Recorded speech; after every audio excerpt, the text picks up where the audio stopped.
Hello students, foundation chemistry class में आपका most welcome है। मैं हूं गालिब सर। आज हम लोग स्टार्ट करने जा रहे हैं कॉन्सेंट्रेशन टर्म को। किसी भी सॉल्यूशन का जो कॉन्सेंट्रेशन होता है उसको हम लोग कैसे एक्सप्रेस करते हैं, तो अलग अलग कॉन्सेंट्रेशन टर्म इसमें हम लोग सीखेंगे। तो एक चीज मैं आपको बता दूं, मैं दो तरह का लेक्चर बना रहा हूं, एक स्पेशल बोर्ड के लिए और एक स्पेशल जेई मेन और नीट के लिए। तो आपको जो अच्छा लगे, बोर्ड के लिए अगर तैयारी करना हो तो बोर्ड के लिए आप देख सकते हैं, और अगर नीट के लिए और जेई मेन के लिए आपको प्रिपरेशन करना हो तो उसके लिए ये जो सीरीज जो मैं चला रहा हूं स्पेशल फॉर नीट और जेई मेन, उसको आप देख सकते हैं। स्टार्ट करते हैं हम लोग जेई मेन और नीट सीरीज में कॉन्सेंट्रेशन टर्म क्या होता है। तो सबसे पहले हम लोग समझते हैं कॉन्सेंट्रेशन क्या होता है। तो किसी भी सॉल्यूशन का जो कॉन्सेंट्रेशन होगा उसका मतलब हो जाएगा एक गिवन सॉल्यूशन में सॉल्यूट का कितना अमाउंट प्रेजेंट है, उसी को हम लोग क्या बोलेंगे, सॉल्यूशन का कॉन्सेंट्रेशन। तो इसको हम लोग लिख सकते हैं, कॉन्सेंट्रेशन को हम लोग लिख सकते हैं amount of solute present in given mass और वॉल्यूम ऑफ सॉल्यूशन। किसी गिवन मास ऑफ सॉल्यूशन या गिवन वॉल्यूम ऑफ सॉल्यूशन में सॉल्यूट का कितना अमाउंट प्रेजेंट है, उसी को हम लोग क्या बोलते हैं, कॉन्सेंट्रेशन। अब कॉन्सेंट्रेशन में एक चीज का ध्यान रखेंगे, कॉन्सेंट्रेशन में न्यूमरेटर में जो आएगा वो आएगा सॉल्यूट, और जो डिनोमिनेटर में आएगा वो क्या आएगा, सॉल्यूशन। तो न्यूमरेटर में हम लोग बात करेंगे जनरली सॉल्यूट का, और जो डिनोमिनेटर होगा उसमें हम लोग जनरली बात करेंगे सॉल्यूशन का। लेकिन एक केस में मोलालिटी में अगर आप देखिएगा तो मोलालिटी के केस में डिनोमिनेटर में जो है सॉल्यूशन की जगह पर हम लोग किसको लेते हैं, सॉल्वेंट को लेते हैं। लेकिन बाकी केस में आपको सॉल्यूशन ही डिनोमिनेटर में मिलेगा और न्यूमरेटर में आपको जनरली सॉल्यूट ही आएगा। तो इस चीज का हम लोग ध्यान रखेंगे। अब हम लोग बात करेंगे कॉन्सेंट्रेशन को हम लोग किस तरीके से एक्सप्रेस कर सकते हैं। कॉन्सेंट्रेशन को मेजर करने के लिए बहुत सारे कॉन्सेंट्रेशन टर्म होते हैं जिसको हम लोग सीखने जा रहे हैं।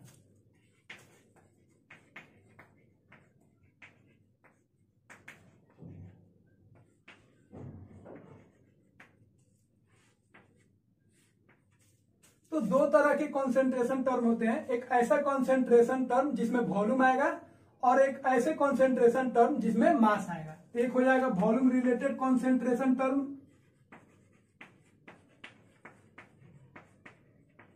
और एक हो जाएगा मास रिलेटेड कॉन्सेंट्रेशन टर्म। अब हम लोग जानते हैं टेम्परेचर अगर बढ़ाएंगे या घटाएंगे तो मास वैरी नहीं करेगा।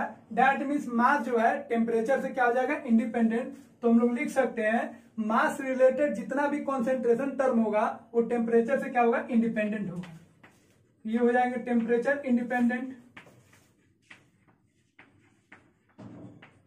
क्योंकि मास को टेम्परेचर से कोई लेना देना नहीं है। लेकिन अगर कोई कॉन्सेंट्रेशन टर्म वॉल्यूम रिलेटेड है तो टेम्परेचर अगर चेंज करेंगे तो वॉल्यूम भी चेंज होगा, क्योंकि हम लोग जानते हैं टेम्परेचर को अगर वेरी करेंगे तो वॉल्यूम भी क्या होगा, चेंज होगा। तो इस तरह वॉल्यूम रिलेटेड जितना भी कॉन्सेंट्रेशन टर्म होगा वो टेम्परेचर डिपेंडेंट होगा।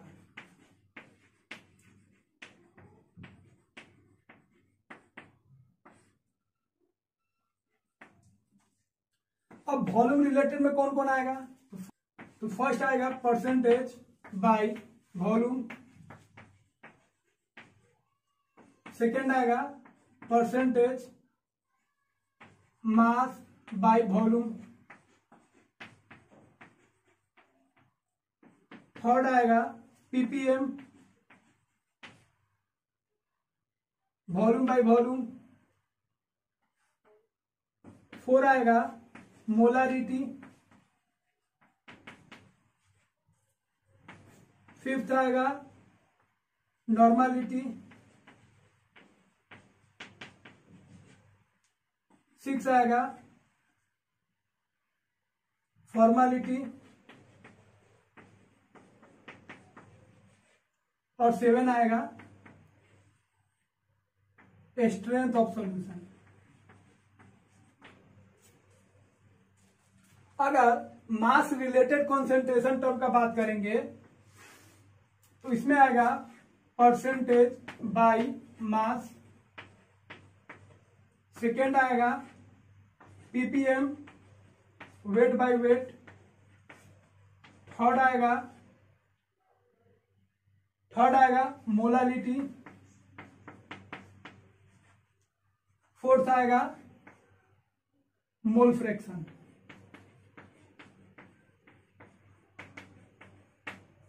तो इधर वाले जितना कॉन्सेंट्रेशन टर्म है ये वॉल्यूम रिलेटेड होगा, दैट मीन्स ये टेम्परेचर पे डिपेंड करेगा। और इधर वाले जितना भी कॉन्सेंट्रेशन टर्म है वो मास रिलेटेड होंगे, इसमें मास आएगा। और ये जो होंगे टेम्परेचर से क्या होंगे, इंडिपेंडेंट होंगे। तो मैक्सिमम जो क्वेश्चन बनते हैं वो दोनों का इंटर कन्वर्जन पे पूछता है। वॉल्यूम में कॉन्सेंट्रेशन टर्म दिया रहेगा और उसको मास में चेंज करना पड़ेगा, और मास वाला कॉन्सेंट्रेशन टर्म दिया रहेगा और उसको वॉल्यूम वाले कॉन्सेंट्रेशन टर्म में चेंज करना पड़ेगा। तो वॉल्यूम और मास को रिलेट करता है कौन, डेंसिटी। तो वॉल्यूम वाला कॉन्सेंट्रेशन टर्म को मास वाले कॉन्सेंट्रेशन टर्म में चेंज करना हो या मास वाले कॉन्सेंट्रेशन टर्म को वॉल्यूम में चेंज करना हो, उसके लिए एक फॉर्मूला आपको क्या याद रखना है, डेंसिटी। और डेंसिटी का फॉर्मूला क्या होता है, मास बाय वॉल्यूम। तो डेंसिटी को हम लोग यूज करेंगे मास से वॉल्यूम में जाने के लिए और वॉल्यूम से मास में जाने के लिए। तो कॉन्सेंट्रेशन टर्म को स्टार्ट करने से पहले कुछ कन्वेंशन हम लोग मान लेते हैं, कुछ सिंबल होते हैं जिसको हम लोग मान लेंगे, ताकि कोई भी फॉर्मूला अगर हम लिखेंगे तो उस सिंबल को यूज करेंगे ताकि हमारा जो फॉर्मूला हो वो हमारे लिए क्या हो जाए, आसान हो जाए। उसको सॉल्यूट प्लस सॉल्वेंट को मिक्स करेंगे तो क्या बनेगा, सॉल्यूशन। सॉल्यूट को हम लोग डिनोट करेंगे बी से, बी मान लेंगे, और सॉल्वेंट को ए से। अब सॉल्यूट का जो मास होगा, वेट होगा, उसको रिप्रेजेंट करेंगे डब्ल्यू बी से, और सॉल्वेंट का जो मास होगा उसको रिप्रेजेंट करेंगे डब्ल्यू ए से।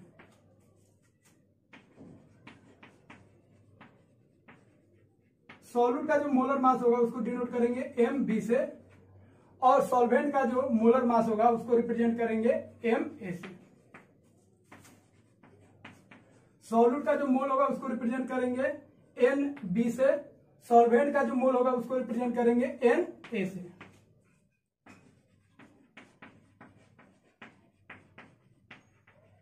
सॉल्यूट का जो मोल फ्रैक्शन होगा उसको रिप्रेजेंट करेंगे काई बी से, और सॉल्वेंट का जो मोल फ्रैक्शन होगा उसको रिप्रेजेंट करेंगे काई ए से। उसके बाद सॉल्यूशन का जो वॉल्यूम होगा तो उसको VS से रिप्रेजेंट करेंगे। VS मतलब समझेंगे वॉल्यूम ऑफ सॉल्यूशन, और DS अगर लिखेंगे तो समझेंगे डेंसिटी ऑफ सॉल्यूशन। तो ये सब टर्म हम लोग जब कॉन्सेंट्रेशन टर्म हम लोग डिफाइन करेंगे तो उसमें ये सब कन्वेंशन को हम लोग यूज करेंगे ताकि क्वेश्चन सॉल्व करने में हम लोगों को कोई दिक्कत नहीं है। तो सिंबल हम लोग देख लिए, उसको हम लोग ध्यान रखेंगे।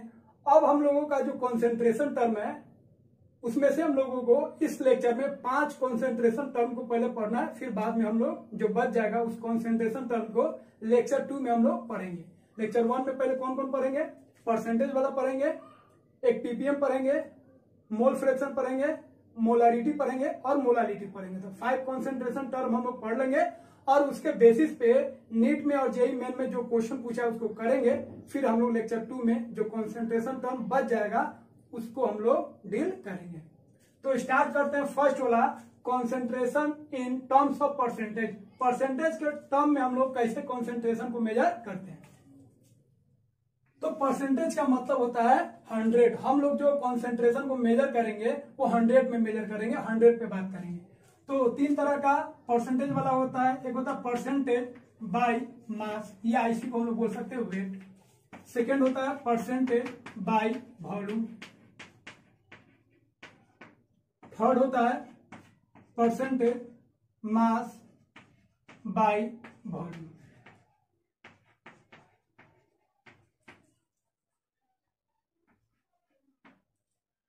अब परसेंटेज बाय मास का मतलब हो गया मास बाय मास परसेंटेज, इसको हम लोग डिनोट करेंगे परसेंटेज वेट बाय वेट। तो केमिस्ट्री में वेट और मास का सेम मतलब रहेगा। परसेंटेज बाय वॉल्यूम को रिप्रेजेंट करेंगे परसेंटेज V बाय V। तो परसेंटेज मास बाय वॉल्यूम को रिप्रेजेंट करेंगे परसेंटेज W बाय V। अब इसको हम लोग लिख सकते हैं। तो हमेशा हम लोग ध्यान रखेंगे नीचे जो भी हम लोग बात करेंगे सॉल्यूशन के लिए और ऊपर जो बात करेंगे किसके लिए, सॉल्यूट के लिए। तो इस तरह हम लोग लिख सकते हैं, न्यूमरेटर में लिखेंगे वेट ऑफ सॉल्यूट और डिनोमिनेटर में लिखेंगे वेट ऑफ सॉल्यूशन। और 100 पे बात हुआ है तो कितना से मल्टीप्लाई करेंगे, 100 से। अगर यहां पे बात करें तो यहां पे क्या होगा, वॉल्यूम का बात कर रहा है तो volume of solute divided by volume of solution into 100। तीसरा अगर बात करें परसेंटेज वेट बाय वॉल्यूम तो सॉल्यूट का वेट हो जाएगा तो weight of solute divided by volume of solution into 100। तो ये आपका फॉर्मूला बन गया। अब इसी को सिंबॉलिक फॉर्म में भी लिख सकते हैं। वेट ऑफ सॉल्यूट को किससे लिखते हैं, WB से। वेट ऑफ सॉल्यूशन को WS इंटू 100। और वेट ऑफ सॉल्यूशन हम लोग जानते हैं सॉल्यूट का वेट प्लस सॉल्वेंट का वेट, तो इसको लिख सकते हैं weight of solute divided by weight of solvent plus weight of solute into 100।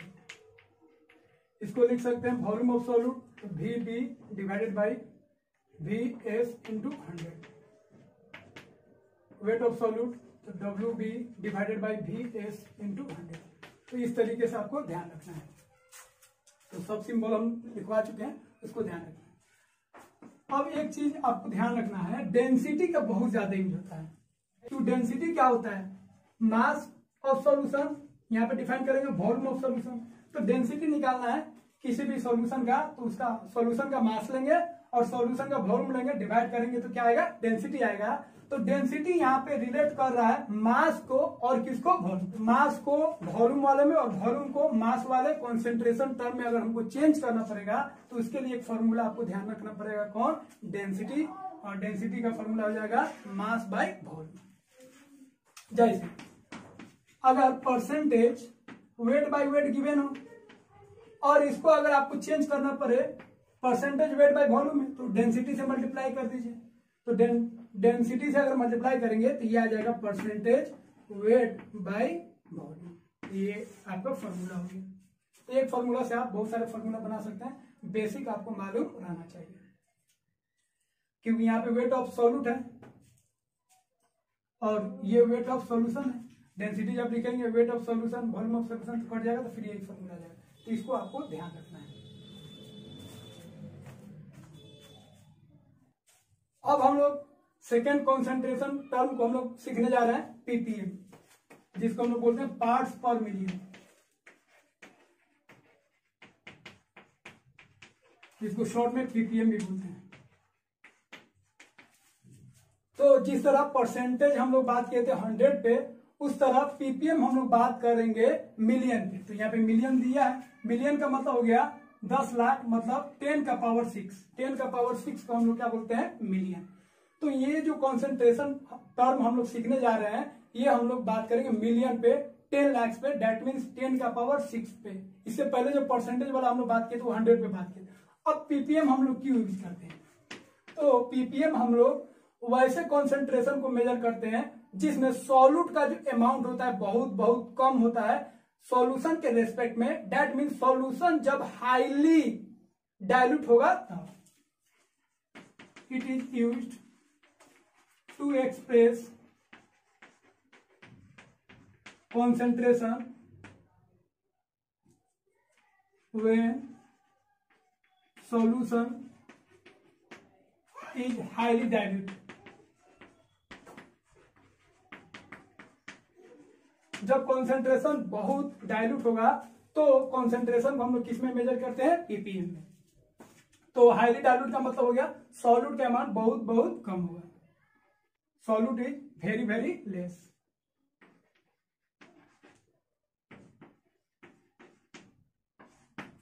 Solute जब बहुत कम होगा तो PPM कम होगा। अब पीपीएम जो है जैसे पॉल्यूशन को मेजर करने के लिए,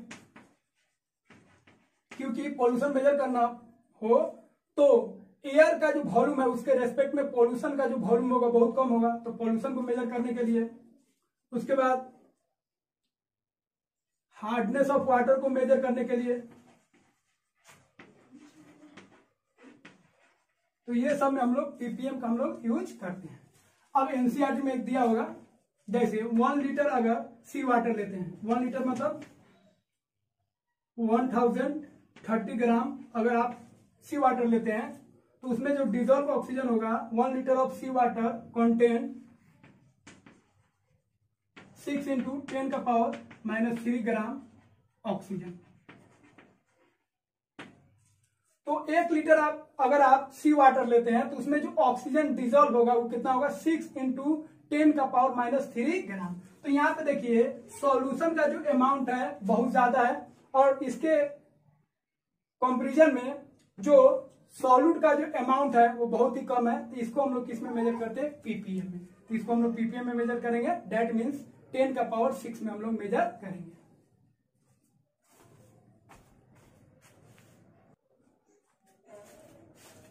अब पीपीएम को 3 तरीके से हम लोग एक्सप्रेस करते हैं, एक weight by weight, weight by volume, volume by volume. तो वेट बाय वेट का मतलब हो गया weight of solute divided by weight of solution into 10⁻⁶। यहाँ पे 100 नहीं लिखेंगे क्योंकि परसेंटेज का बात नहीं कर रहे हैं, पर मिलियन का बात कर रहे हैं, इसीलिए 10⁻⁶। पीपीएम अगर वेट बाय वॉल्यूम होगा तो weight of solute divided by volume of solution into 10⁻⁶। Volume by volume अगर होगा तो volume of solute divided by volume of solution into 10⁻⁶। तो इस तरीके से हम लोग पीपीएम को एक्सप्रेस कर सकते हैं। तो पीपीएम में ध्यान रखेंगे पर मिलियन पे हम लोग बात कर रहे हैं। अब इसको हम लोग रिलेट कर सकते हैं परसेंटेज वेट बाय वेट। तो परसेंटेज वेट बाय वेट में अगर यहाँ पे 100 है ऑलरेडी, अगर 10⁻⁴ से मल्टीप्लाई कर दे तो ये हो जाएगा पीपीएम वेट बाय वेट। तो परसेंटेज वेट बाय वेट में अगर यहाँ पे 100 है ऑलरेडी, 10⁻⁴ से मल्टीप्लाई करेंगे 10⁻⁶ हो जाएगा। तो वेट बाय वेट से हम लोग किसको डिफाइन कर सकते हैं, पीपीएम को इन वेट बाय वेट। तो इस तरीके से रिलेट कर सकते हैं। अगर हमको मोलारिटी से अगर हम लोग को रिप्रेजेंट करना हो तो मोलारिटी से भी रिप्रेजेंट कर सकते हैं। तो मोलारिटी और पीपीएम को अगर रिलेट करना हो तो कैसे करेंगे, तो पीपीएम वेट बाय वॉल्यूम लिख दीजिए into 10⁻⁶ weight of solute divided by volume of solution. इसमें ऐसे मल्टीप्लाई कर दो, weight by weight of solute divided by molar mass of solute, इधर भी गुना कर दीजिए, molar mass of solute divided by volume of solution into 10⁻⁶। लेकिन यहाँ पे जो सॉल्यूशन का वॉल्यूम लेंगे लीटर में लेंगे। अब इसको हम लोग क्या लिख सकते हैं, ये जो है ये क्या आ गया, मोलारिटी आ गया। तो मोलारिटी को डिफाइन करेंगे बाद में, लेकिन यहाँ पे मोलारिटी को कैपिटल एम से डिनोट करते हैं। तो m into molar mass of solute into 10⁻⁶। तो ये आ गया आपका पीपीएम।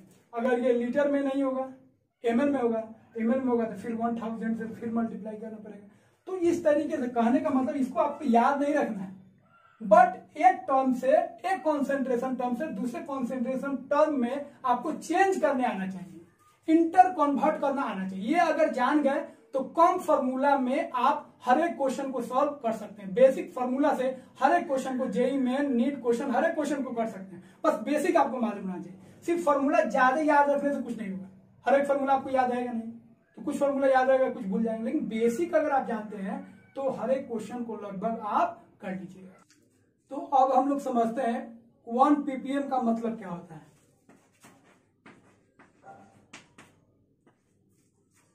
तो 1 पीपीएम का मतलब होता है 10⁻⁶ ग्राम सॉल्यूशन अगर लेंगे, उसमें अगर 1 ग्राम सॉल्यूट डिजोल्व होगा तो उसको हम लोग बोलेंगे 1 पीपीएम। अब यहां पे देखिए सॉल्यूशन का जो अमाउंट है बहुत ज्यादा है, 10⁻⁶ ग्राम है। इसका मतलब हो गया 1000 kg। 1000 kg आप समझ सकते हैं, जो हमारे घर में जो टैंक हम लोग यूज करते हैं वाटर टैंक, उसका जो कैपेसिटी होता है वो होता है 1000 लीटर या 2000 लीटर भी होता है। तो उतना सॉल्यूशन है और उस सॉल्यूशन में अगर 1 ग्राम सॉल्यूट अगर डिजॉल्व करते हैं तो उसको हम लोग बोलेंगे 1 ppm। तो 1 ppm का मतलब हो जाएगा 10⁶ ग्राम सॉल्यूशन में 1 ग्राम सॉल्यूट डिजॉल्व है। तो यहाँ पे हम लोग देख सकते हैं सॉल्यूट का जो अमाउंट है सॉल्यूशन के कंपैरिजन में बहुत ही कम है। तो हम लोग मान सकते हैं जो सॉल्यूट का अमाउंट है नेग्लिजिबल है। तो सॉल्यूट का जो अमाउंट मान लेते हैं क्या है, नेग्लिजिबल है, 0 है। So we can write weight of solvent equal to weight of solution. जो सॉल्यूशन का वेट होगा वही वेट किसका हो जाएगा, सॉल्वेंट का, क्योंकि सॉल्यूट का वेट हम लोग नेग्लिजिबल मान के चल रहा है। इसीलिए हम लोग जो फॉर्मूला था पीपीएम वाला, पीपीएम वेट बाय वेट को हम लोग लिख सकते हैं weight of solute divided by weight of solution into 10⁶। अब यहाँ पे सॉल्यूशन की जगह पर हम लोग क्या लिख सकते हैं, वेट ऑफ सॉल्वेंट। तो ये एक फॉर्मूला हो गया जहां पे हम लोग सॉल्यूशन को हटा के क्या लिख दिए, सॉल्वेंट का मास लिख दिए, क्योंकि दोनों का मास हम लोग बराबर लेके चलना है, क्योंकि सॉल्यूट का जो मास है नेग्लिजिबल है। उसी तरह वॉल्यूम अगर मान लेते हैं, सॉल्यूट का वॉल्यूम नेग्लिजिबल मान लेते हैं, तो पीपीएम वेट बाय, तो पीपीएम वॉल्यूम बाय वॉल्यूम को हम लोग लिख सकते हैं volume of solute divided by volume of solution into 10⁶। तो यहाँ पे सॉल्यूशन को हटा के लिख सकते हैं वॉल्यूम ऑफ सॉल्वेंट इंटू 10⁶। तो यहाँ पे भी हम लोग सॉल्यूशन का जो वॉल्यूम था उसको हटा के हम लोग सॉल्वेंट का वॉल्यूम लिख दिए, क्योंकि हम लोग मान के चलना है जो सॉल्यूट का जो वॉल्यूम है क्या है, नेग्लिजिबल है। अब यहाँ पे एक रिजल्ट हम लोग बनाते हैं। तो 1 ग्राम सॉल्यूट हो गया, तो इसको हम लोग लिख सकते हैं 1 ग्राम को क्या लिख सकते हैं, 1 ग्राम को हम लोग लिख सकते हैं 10⁻³ mg सॉल्यूट डिजॉल्व है 10⁶ ग्राम सॉल्यूशन में। तो इसी को हम लोग क्या लिख सकते हैं, 10⁻³ कैंसिल कर दीजिए, तो 10⁻³ आ गया, यहाँ पे 1 आ गया। तो 1 mg of solute dissolve in 10⁻³ gram solute, या 10⁻³ ग्राम सॉल्यूशन को हम लोग क्या बोल सकते हैं, 1 kg। अगर एक्वा सॉल्यूशन हो तो फॉर एक्वा सॉल्यूशन, तो एक्वा सॉल्यूशन अगर होगा तो वाटर का डेंसिटी क्या होता है, 1 ग्राम पर ml। तो ग्राम को हम लोग किस में चेंज कर सकते हैं, तो ग्राम को हम लोग चेंज कर सकते हैं किसमें, ml में। तो 1 mg इसको लिख सकते हैं हम लोग 10⁻³ ml, और 10⁻³ ml का मतलब क्या हो, 1 लीटर। इसका मतलब हो गया 1 ppm का मतलब हो गया 1 मिलीग्राम सॉल्यूट प्रेजेंट है 1 लीटर सॉल्यूशन। तो ये हो गया सॉल्यूशन और ये हो गया सॉल्यूट। तो आप रिलेट कर सकते हैं। अब इसमें ऑब्जेक्टिव में पूछ सकते हैं 1 ppm का मतलब क्या हो गया, तो आप ये लिख सकते हैं, ये होगा, या mg के टर्म में, मिलीग्राम के टर्म में और kg के टर्म में लिख सकते हैं, या इसी को आप मिलीग्राम और लीटर के टर्म में लिख सकते हैं। तो इस तरीके से आप एक्सप्रेस कर सकते हैं, या मिलीग्राम को आप ml में चेंज कर सकते हैं फॉर एक्वा सॉल्यूशन। तो एक्वा सॉल्यूशन के लिए ये रिजल्ट आपको ध्यान रखना है, और बाकी सब आप किसी को एक दूसरे में रिलेट कर सकते हैं, बशर्ते कि आपको यूनिट आना चाहिए। एक यूनिट को दूसरे यूनिट में बदलना, एक फॉर्मूला को दूसरे फॉर्मूला में आप बदल सकते हैं। तो इसको आप ध्यान रखेंगे। तो पीपीएम क्या होता है और परसेंटेज क्या होता है हम लोग सीख गए। अब हम लोग सीखेंगे मोल फ्रैक्शन क्या होता है।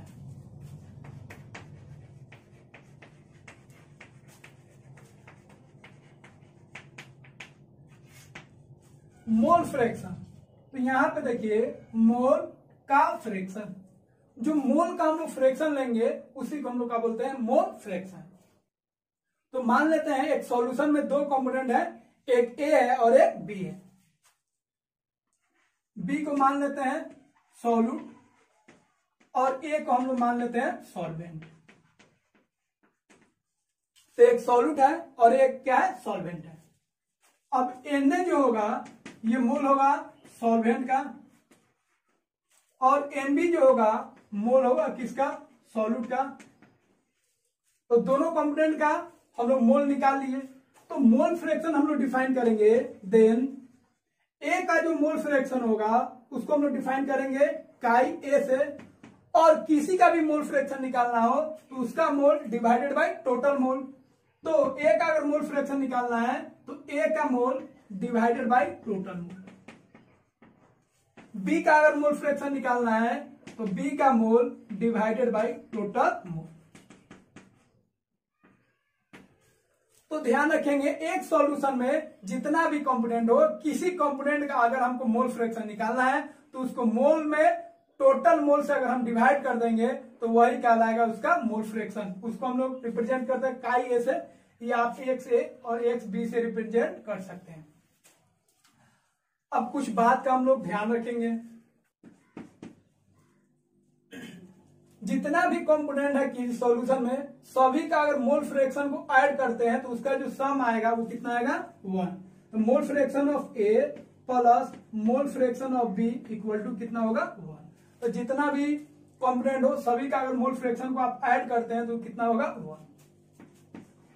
सेकेंड पॉइंट ध्यान रखेंगे, मोल फ्रैक्शन का जो वैल्यू आएगा वो 0 से ग्रेटर आएगा और 1 से लेस आएगा। अब यहां पे कंडीशन याद रखेंगे, अगर मोल फ्रैक्शन 0 आ जाए तो हम समझेंगे कोई सब्सटेंस प्रेजेंट नहीं है, नो एनी सब्सटेंस।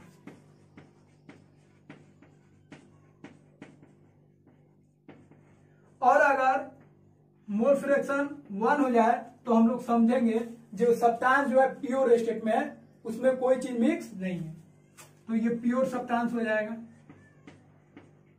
या इसी को हम लोग बोल सकते हैं प्योर सॉल्वेंट।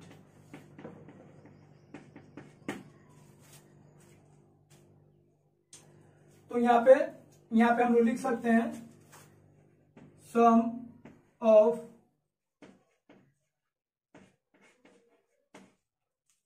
मोल। हम लोग सीख गए, मोल एकदम इजी होता है, जितना भी कंपोनेंट है सबका मोल लिख लीजिए, और किसी भी कंपोनेंट का अगर मोल फ्रैक्शन निकालना है तो उसके मोल में उसके टोटल मोल से डिवाइड कर देंगे तो वही कहलाएगा मोल फ्रैक्शन। तो यहाँ पे 2 कंपोनेंट लिए हैं ए और बी, आप 3 कंपोनेंट के लिए 4 कंपोनेंट के लिए बात कर सकते हैं। जितना भी कंपोनेंट हो इसी तरीके से हम लोग मोल फ्रैक्शन को निकालेंगे। और अगर 3 कंपोनेंट हो तो एक्स ए एक्स बी एक्स सी का वैल्यू कितना हो जाएगा, 1। 4 कंपोनेंट हो तो उसका भी सम कितना हो जाएगा, 1। तो इसको हम लोग ध्यान रखेंगे।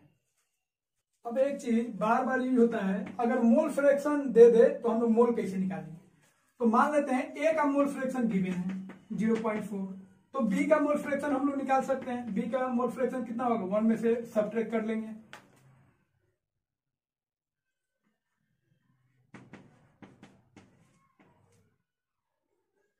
तो ए का और बी का मोल फ्रैक्शन निकल गया।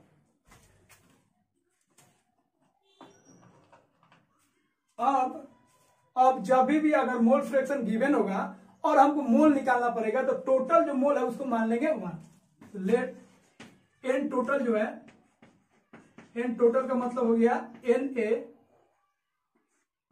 Plus N B. Total mole को हम लोग मान लेंगे 1।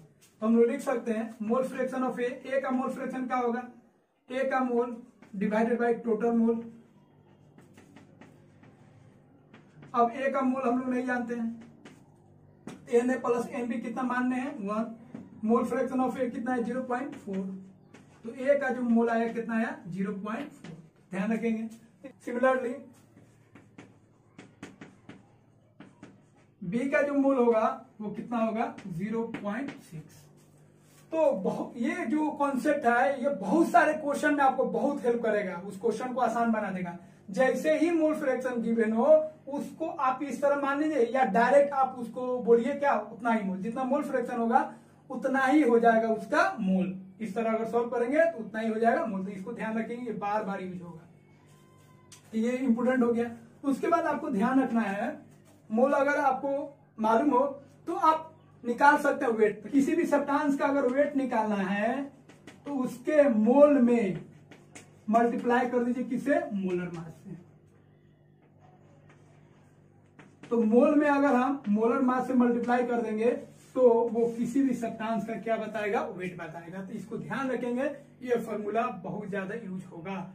मोल फ्रैक्शन गिवन होगा मोल निकालेंगे, और मोल से हम लोग क्या निकालेंगे, किसी भी सब्सटेंस का वेट निकालेंगे, अगर मोल में हम लोग मल्टीप्लाई करेंगे किसे, मोलर मास से। तो मोल फ्रैक्शन हम लोग जान गए। अब हम लोग बात करते हैं मोलारिटी का और मोलालिटी।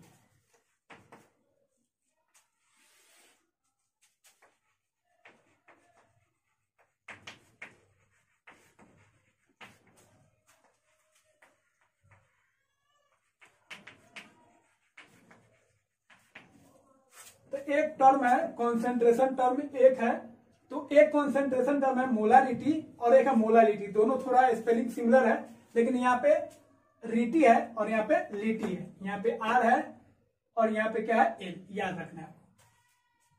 तो मोलारिटी को हम लोग डिनोट करेंगे कैपिटल एम से और मोलालिटी को हम लोग डिनोट करेंगे स्मॉल एम से। अब मोलारिटी का मतलब क्या होता है, तो मोलारिटी का मतलब होता है number of moles of solute present in पर litre solution.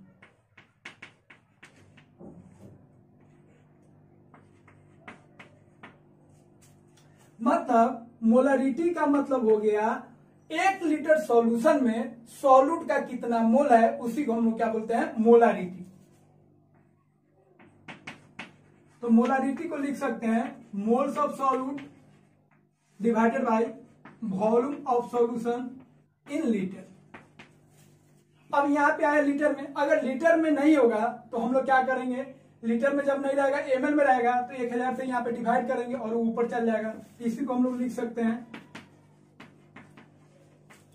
Moles of solute divided by volume of solution. ML में होगा तो डिवाइड करेंगे, ऊपर आ जाएगा कितना से 1000। ये हो गया आपका किसका फॉर्मूला, मोलारिटी का। तो लीटर में होगा तो ये फॉर्मूला अप्लाई करेंगे, अगर लीटर में नहीं होगा एमएल में होगा तो 1000 से हम लोग क्या करेंगे, मल्टीप्लाई करेंगे। अब इसी को हम लोग सिंबॉलिक फॉर्म में लिख सकते हैं molarity equal two moles of solute. Solute का मोल्स कैसे निकालते हैं, तो मोल्स निकालने का अलग अलग मेथड है, लेकिन अगर हम लोग गिवन मास में अगर हम बोले तो क्या होगा, given mass of solute divided by molar mass of solute divided by volume ML में इंटू 1000। तो इसी को हम लोग लिख सकते हैं WB divided by MB into 1000 divided by volume in ml। ये एक फॉर्मूला हो गया इसका मोलारिटी का, लेकिन आपको मेन डिफिनेशन वाला जो फॉर्मूला है ये आपको याद रखना है। ये सिंबॉलिक फॉर्म में आप अपने से चेंज कर सकते हैं। वही अगर हम लोग मोलालिटी का बात करेंगे तो मोलालिटी का मतलब हो जाएगा number of moles of solute present in पर केजी सॉल्वेंट। तो मोलालिटी का मतलब हो जाएगा 1 केजी सॉल्वेंट में सॉल्यूट का कितना मोल प्रेजेंट है, उसी को हम लोग क्या बोलते हैं, मोलालिटी। इसको स्मॉल एम से रिप्रेजेंट करेंगे तो ऊपर लिखेंगे moles of solute divided by mass of solvent, इसमें केजी में। अगर केजी में नहीं होगा, अगर ग्राम में होगा तो फिर 1000 से डिवाइड करेंगे, मल्टीप्लाई में आ जाएगा, ऊपर आ जाएगा। तो इसको लिख सकते हैं moles of solute divided by mass of solvent, और ग्राम में रहा तो 1000 से मल्टीप्लाई करेंगे। तो क्या केजी में रहेगा तो ये फॉर्मूला अप्लाई करेंगे और ग्राम में रहेगा तो ये फॉर्मूला अप्लाई करेंगे। अब इसी को सिंबॉलिक फॉर्म में लिख सकते हैं। तो moles of solute given mass of solute divided by molar mass of solute divided by mass of solvent. तो सॉल्वेंट का जो मास होता है उसको डिनोट करेंगे WA से इंटू 1000। इसी को लिख सकते हैं WB by MB into 1000 divided by W। ये फॉर्मूला हो गया किसका, मोलारिटी। लेकिन ये हम लोगों को याद नहीं रखना है, हम लोगों को ये वाला फॉर्मूला या ये वाला फॉर्मूला याद रखना है और इसको हम लोग इसमें चेंज कर सकते हैं। तो मोलारिटी और मोलारिटी में आपको एकदम क्लियर हो गया। मोलारिटी हम लोग बोलेंगे पर लीटर सॉल्यूशन में सॉल्यूट का कितना मोल है, और मोलालिटी हम लोग बोलेंगे पर केजी सॉल्वेंट में सॉल्यूट का कितना मोल है। दोनों में सॉल्यूट आया, लेकिन इसमें जो सॉल्यूट प्रेजेंट है पर लीटर सॉल्यूशन में और उसमें जो सॉल्यूट प्रेजेंट है पर केजी सॉल्वेंट में। अब इसको नोट कीजिए आप लोग। अब अगर यूनिट का बात करेंगे तो मोलारिटी का यूनिट हो जाएगा मोल पर लीटर और मोलालिटी का यूनिट हो जाएगा मोल पर केजी।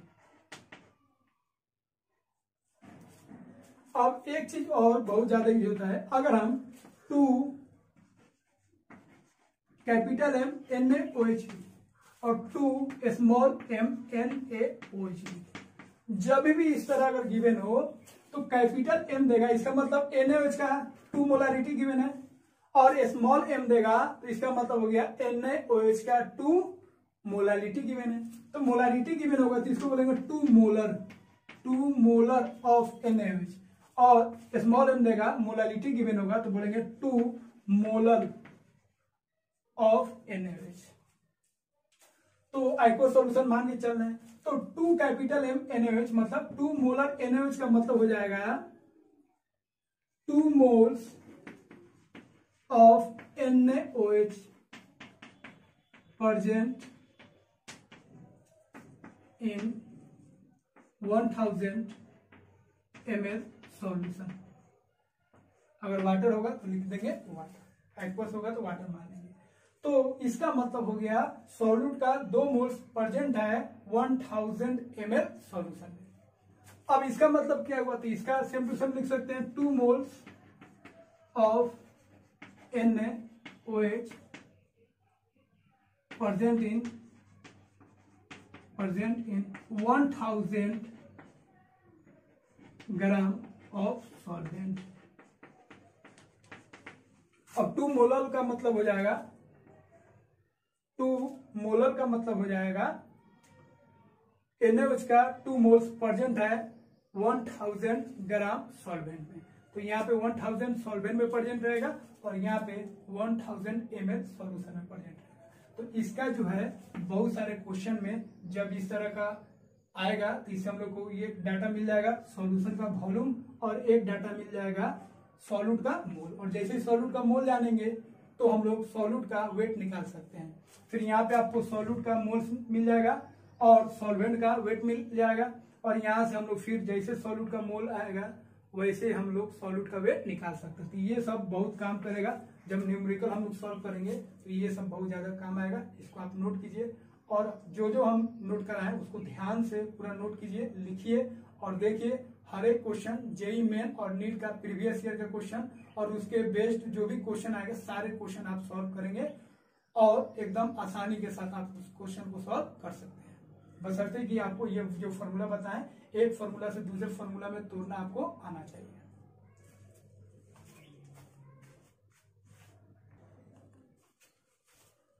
अब अगर percentage weight by weight given हो तो इससे आप क्या निकाल सकते हैं, परसेंटेज वेट बाय वॉल्यूम निकाल सकते हैं।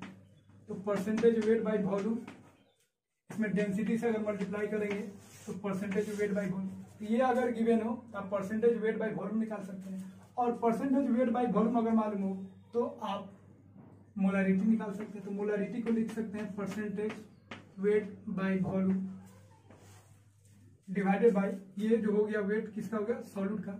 अब डिवाइड कर देंगे molar mass of solute into, यहाँ पे ऑलरेडी 100 है तो 10 से मल्टीप्लाई करेंगे तो ये आपका क्या हो जाएगा, मोलर। तो एक अगर गिवन हो और कॉन्सेंट्रेशन टर्म को आप आराम से निकाल सकते हैं। अगर मोलालिटी निकालना हो तो यहाँ पे डेंसिटी गिवन है, percentage weight by weight given है, मोलालिटी निकालना है तो मोलालिटी निकाल सकते हैं। तो मोलालिटी भी निकाल सकते हैं, मोलालिटी इक्वल टू क्या आ जाएगा, moles of solute divided by weight of solvent into 1000। जब ये ग्राम में रहेगा तो 1000 से मल्टीप्लाई करेंगे, अब मोल्स निकल जाएगा और वेट ऑफ सॉल्वेंट निकालना है, तो सॉल्वेंट का वेट क्या होगा, wait of solution minus weight of solute into 1000। और सॉल्यूट का वेट हम लोग निकाल लेंगे, मोल से अगर मोलर मास में मल्टीप्लाई करेंगे तो सॉल्यूट का वेट आ जाएगा। तो सॉल्यूट का वेट हम लोग निकाल सकते हैं मोल इंटू मोलर मास। अब सॉल्यूशन का वेट निकालना है, तो सॉल्यूशन का वेट क्या होगा, तो हम लोग जानते हैं डेंसिटी इक्वल टू क्या होता है, मास बाई वॉल्यूम। तो अगर डेंसिटी और वॉल्यूम गिवन है, डेंसिटी और वॉल्यूम गिवन हो तो हम लोग क्या निकाल सकते हैं, मास निकाल सकते हैं। तो वेट ऑफ सॉल्यूशन क्या होगा, डेंसिटी इंटू वॉल्यूम। तो वेट ऑफ सॉल्यूशन आ गया। अब सॉल्यूशन का वेट में से वेट ऑफ सॉल्यूट घटा लेंगे तो ये सॉल्वेंट का वेट आ जाएगा। तीसरा हम लोग क्या निकाल सकते हैं, मोलारिटी। तो एक अगर परसेंटेज वेट बाय वेट अगर गिवन हो और डेंसिटी गिवन हो तो ये निकाल सकते हैं, मोलारिटी निकाल सकते हैं, मोलारिटी निकाल सकते हैं, मोल फ्रैक्शन निकाल सकते हैं। इसको जब अप्लाई करेंगे तो आपको और अधिक समझ में आएगा।